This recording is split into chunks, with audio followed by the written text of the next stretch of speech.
It is second lecture of the chapter Thermal Properties of Matter, and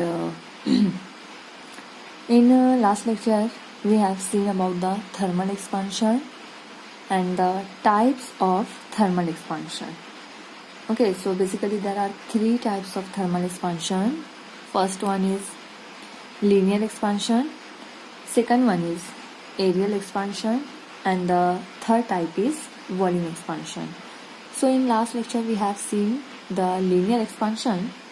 Okay, what will the formula of linear expansion and what is linear expansion, तो ये सारी चीज़ें हम लोग कल के lecture में देख चुके हैं. Now today we are going to deal with the second type of thermal expansion, and that is aerial expansion. Okay, aerial expansion, or it is also called as superficial expansion. Okay, now see, what is this aerial expansion? As the word aerial is represented the term area. ठीक है, मतलब अगर किसी object का area increase हो रहा है because of the heating, then that type of expansion is called as areal expansion.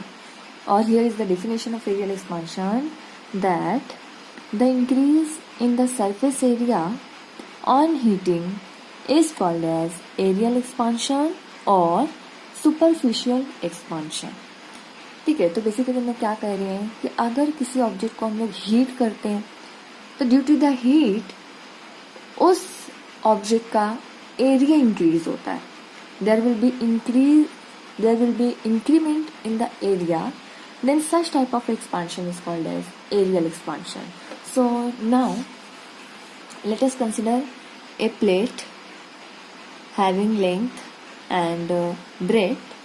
ठीक है, इसकी कुछ लेंथ एंड ब्रेथ होगा, means this plate is having some area. Okay, now अगर हम लोग इस प्लेट को हीट करते हैं then obviously there will be expansion. Okay, तो अगर हम लोग इसको हीट करते हैं तो क्या होगा, ये जो प्लेट है इस प्लेट का एरिया कुछ इस तरीके से इंक्रीज हो जाता है. Okay, so basically this is called as original जो हम लोगों का एरिया होगा A, and this is called as change in area. Okay, और अगर हम लोग को डिटरमाइन करना है what will be the ratio of this change in area with respect to the original area, that is delta A upon A. So this is proportional to the change in temperature. तो हमारा dimension कितना change होगा, area कितना change होगा, जितना हम लोग temperature इसे देंगे, that means change in temperature. Okay, so change in dimension is proportional to the change in temperature. अब we know that if there is proportionality sign and we want to remove this sign, so here we have to put is equal to sign along with a constant. Okay, so अब हम लोगों को यही करना है, delta A by A. Okay, instead of this proportionality sign I am going to introduce is equal to sign along with a constant. That constant here will be beta, beta into delta T. Here this beta is nothing but it is coefficient of aerial expansion. Coefficient of aerial expansion.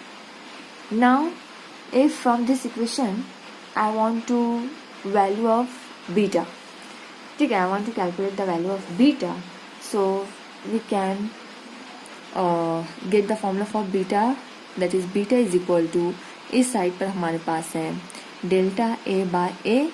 This delta T is multiplying here. Okay, अगर हम लोग इसको इस तरफ लाते हैं this will be dividing, so it will be delta A divided by A into delta T. This will be basically the value of beta, where delta A will be change in area and delta T will be the change in temperature. So this equation I can write it as beta is equal to change in area, मतलब final minus initial. और final में यहाँ पे consider कर देती हूँ area at temperature T minus initial ले लेते हैं area at zero temperature. Divided by area, मतलब ये जो ओरिजिनल हमारा एरिया है, दैट मीन्स ओरिजिनल मतलब area at zero temperature. Now delta T means change in temperature. Change in temperature क्या रहेगा? Temperature at T minus temperature at 0 degree सी.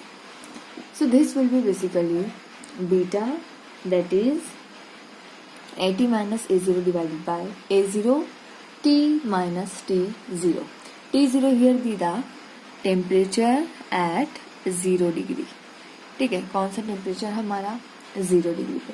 तो remember this equation, this will give the value of beta. इस equation से हम लोगों को beta की value पता चल जाएगी and beta is nothing but coefficient of areal expansion. So we can calculate the coefficient of areal expansion from this formula. Now see, if I want to calculate the change in area, that means area at temperature T. If I want to calculate this, ठीक है, तो यहाँ पर देखो, यहाँ पे हम लोगों ने T0 क्या लिया है? Temperature at 0 degree C. So put into this equation T0 is equal to 0. So this beta will become beta is equal to AT minus A0 divided by A0. Okay, T minus T0 हम लोगों का है 0. So T minus 0 means remaining term क्या बचेगी हमारी? AT minus A0 divided by A0 into T. Now A0 T इस तक divide करो, इधर ले आओ, ये मल्टीप्लाई करेगा, तो this will become beta A0 T is equal to AT minus A0. See A0, this term is also containing A0, so bring it to the same side, so it will be beta A0 T. इस तरफ ये term negative है, से इस तरफ लाओगे तो it will become positive. This is plus A0 T is equal to AT. Now see this term here, A0 will be common, so take common A0 from here. Remaining term will be beta T plus 1 is equal to AT. This equation I can write it as AT is equal to, ठीक है, AT is equal to A0 and इसी को मैं इस तरीके से लिख देती हूँ 1 plus beta T. Basically there is no change in the equation. Give it as equation B. इस इक्वेशन को हम लोग बोलते हैं equation B. AT is equal to A0 1 plus beta T, हम लोगों ने इसको नाम दिया है equation B.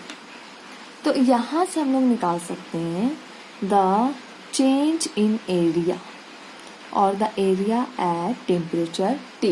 From this equation we can calculate the area at temperature T. ये हम लोग निकाल सकते हैं. ओके, एंड सी ये देखो, जो ये इक्वेशन हम लोगों ने निकाली थी, beta is equal to AT minus A0 divided by A0 T minus T0. इसी इक्वेशन को हम लोग इस तरीके से भी लिख सकते हैं.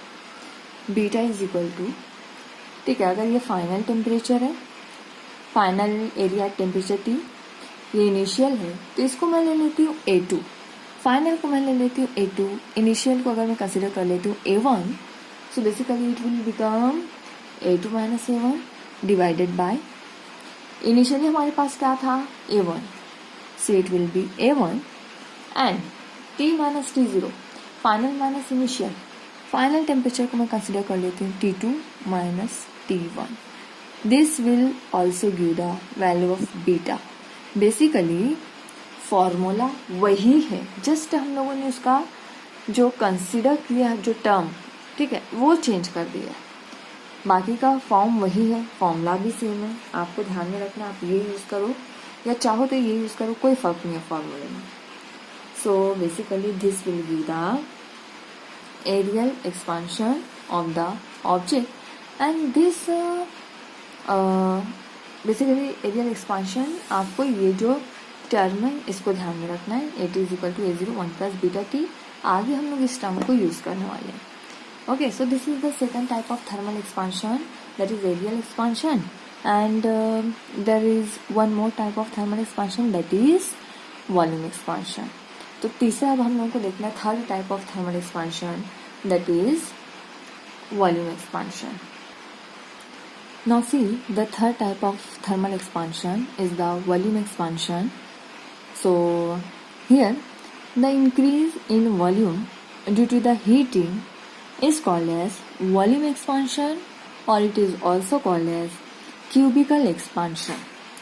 ठीक है, तो देखो ये वॉल्यूम एक्सपांशन हम किसे बता रहे हैं, अगर हम लोग किसी ऑब्जेक्ट को हीट दे रहे हैं and due to the heating if there is increment और if there is expansion of volume, or we can say that if volume is going to expand, then such type of expansion is called as volume expansion. ठीक है, तो suppose इसके लिए हम लोग एक cube consider कर लेते हैं. तो see basically I am going to consider this cube, okay, and if I am going to heat this cube then obviously there will be expansion in volume. ठीक है, तो ये जो क्यूब है, क्यूब का जो वॉल्यूम है that is going to be increase. ये हर साइड से ये जो क्यूब है, क्यूब का वॉल्यूम क्या होगा, इंक्रीज होगा. So such type of expansion is called as volume expansion. The volume of cube is going to increase, such type of expansion is called as volume expansion. तो अगर original इस cube का volume हम लोग consider कर लेते हैं v, okay, तो चेंज इन डायमेंशन और increment in volume will be delta v. Now this ratio अगर हम लोग इसका लेते हैं delta v by v, that is change in volume per unit original volume, this is proportional to the change in temperature delta T. And the same जैसे इससे पहले हम लोगों ने किया है, if we are going to remove this proportionality sign, so here we have to introduce is equal to sign along with a constant. Here that constant will be gamma, so it will be gamma delta T, where gamma is called as coefficient of volume expansion. This is called as coefficient of volume expansion. And if I want to take the value of gamma, so it will become gamma is equal to delta v upon v into delta t. So basically this formula will give the value of gamma. इसी को देखो हम लोग इस तरीके से भी लिख सकते हैं that gamma is equal to this is delta V means change in volume. तो we can consider volume at temperature T minus volume at zero temperature divided by original volume, that means volume at zero temperature minus minus नहीं है, into delta T, that means change in temperature, temperature at T minus temperature at 0 degree. So this equation will give the value of gamma. Gamma का हम लोगों को ये value देगी, या इसी को आप ऐसे भी लिख सकते हो, gamma इज इक्वल टू ये फाइनल वॉल्यूम है, ये इनिशियल वॉल्यूम है, तो आप इसको कंसिडर कर लो V2 minus V1 divided by original volume था हमारे पास V1, चेंज इन टेम्परेचर मतलब फाइनल माइनस इनिशियल. तो इस फॉर्मूला को आप ऐसे लिखो या ऐसे लिखो, दोनों एक ही बात है. ठीक है, दोनों एक ही चीज़ है, आप यहाँ पे जैसे रिप्रेजेंटेशन चेंज कर रहे हो. नाउ यहाँ पर हम लोग टेम्परेचर T0 ले रहे हैं at 0 degree, that means T0 will be 0 degree C. Put this value into this, it will become gamma is equal to VT minus V0 divided by V0 T minus 0. Okay, that is basically Vt minus V0 divided by V0t. Bring this V0t here, so it will become gamma V0t is equal to Vt minus V0. Same terms हम लोग एक side पर ले लेते हैं, so it will become gamma V0t. This is negative term, bring here, it will become positive. And this is equal to Vt. Okay, take common V0 from here, so it will become V0 gamma T plus 1 is equal to Vt. Now इस equation को I can write it as Vt is equal to V0 1 plus gamma T. This will give the final volume, that is volume at temperature T. इसे हम लोग दे देते हैं equation सी. ठीक है, equation सी हम लोग इसे बोलते हैं. अभी आगे हम लोग ये जो इक्वेशन दिया ना हम लोगों ने, इक्वेशन ए, इक्वेशन बी और इक्वेशन सी, इसे हम लोग को यूज करना है. So C, this is nothing but, this is volume expansion and gamma is nothing but gamma is the coefficient of volume expansion. And remember one thing, this volume expansion is associated with all the states of matter. That means it is associated with solids, with liquids and with gases, because basically it is related with volume. and solid हो, liquid हो या gases हो, volume हर किसी का होता है. Okay, so this volume expansion is associated with solids, liquids and gases. Okay, so तीनों stage के साथ हम लोग इसको डील कर सकते हैं. That is volume expansion.